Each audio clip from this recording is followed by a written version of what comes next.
Cette manifestation en cours à Paris cet après-midi, défilé entre Bastille et Opéra pour célébrer les 40 ans de la loi Veil et surtout défendre le droit à l'IVG et le droit des femmes. Une marche pour dénoncer notamment la montée des discours réactionnaires. Laurence Cohen, bonjour, vous êtes sénatrice communiste, membre de la délégation aux droits des femmes au Sénat.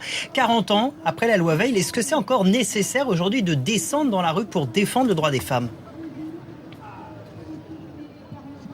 Bonjour tout d'abord. Oui, c'est nécessaire de descendre dans la rue pour défendre le droit à l'IVG parce que tous les acquis qui ont été obtenus dans ce domaine par les femmes ont été la résultante de la mobilisation dans les rues des femmes et des hommes pour obtenir ce droit. Et quand on voit la montée des intégrismes de tous bords, eh bien, il est important de continuer à revendiquer ce droit et à exiger les moyens pour qu'effectivement il puisse être exercé dans les meilleures conditions pour toutes les femmes et partout. Alors on est en ce moment en plein débat sur le plan IVG de la ministre de la Santé, Marisol Touraine. Est-ce que vous, ce projet, il vous satisfait ? Écoutez, moi je trouve déjà que les mesures qui sont annoncées par Marisol Touraine, notamment de prise en charge des examens nécessaires au moment de l'IVG, sont extrêmement importants pour les féministes qui se sont toujours battues pour l'obtention de ces revendications. Le fait également que l'IVG médicamenteuse puisse être pratiquée notamment par les sages-femmes et dans les centres de santé, c'est aussi une revendication très forte que les féministes demandaient depuis longtemps, donc c'est une bonne chose, c'est positif.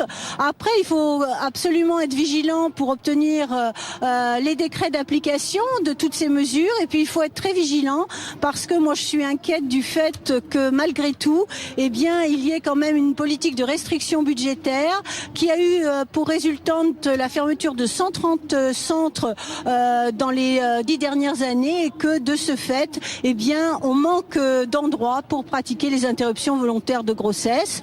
Et avec la loi HPST qui est toujours en vigueur, eh bien, on continue à assister à des fermetures d'établissements hospitaliers, donc par voie de conséquence à des centres d'interruption volontaire de grossesse. Donc il y a encore besoin de rester vigilant, de rester mobilisé pour aller plus loin et arrêter surtout les politiques austéritaires en matière de santé, comme sur l'ensemble des politiques publiques. Alors il y a quand même un point qui fait polémique dans ce plan IVG de Marisol Touraine, c'est le fameux délai de réflexion de 7 jours imposé aux femmes qui souhaitent avorter. Est-ce que vous pensez, comme de nombreuses associations, que ce délai aurait dû être amené à 2 jours ?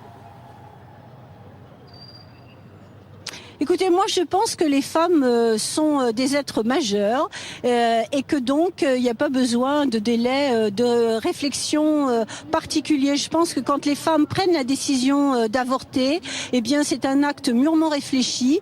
Elles le font en toute conscience et il n'y a pas besoin d'allonger des délais pour faire quoi, pour réfléchir à quoi. Je crois que là c'est effectivement, à mon avis, quelque chose qu'il va falloir revoir pour donc supprimer ces délais de réflexion qui, moi, personnellement, me semblent totalement inutiles. Et je crois que c'est partagé par l'ensemble des associations féministes.